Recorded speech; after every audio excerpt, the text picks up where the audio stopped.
Sebastian traffic, Cherokee 3023 Tango, holding short runway 10 for landing traffic. Sebastian. Wow.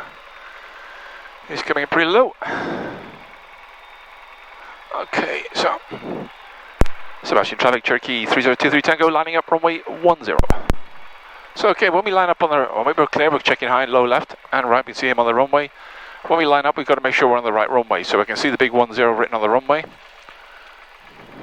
So that's confirmed. So we're going to get on the center of the runway. Center line. There you go. We're on the center line. And now we're going to confirm it. Okay, so confirm it. Cross check with the compass. Runway's clear. He's climbing out.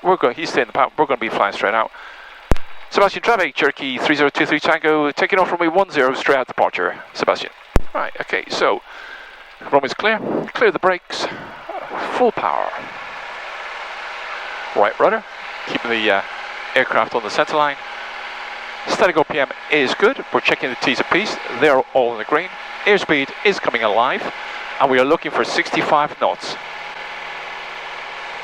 The wind's calm today, so no reason to put aileron control in. 65 and rotate. Gently rotate, let the aircraft climb. 3746 Mike, lining up and waiting runway 10 Sebastian.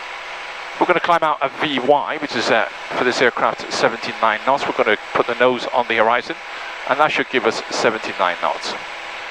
So, 200 feet straight out.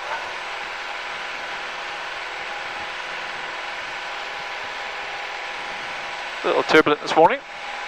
So after takeoff checks, so flaps away, T's and P's in the green, landing light is coming out. Sebastian traffic, Cherokee 3023 Tango, departure leg of runway 10, straight out departure, Sebastian. Okay, we're going to trim it. Cherokee 3746 Mike, taking off runway 10, Sebastian, remaining in the pattern.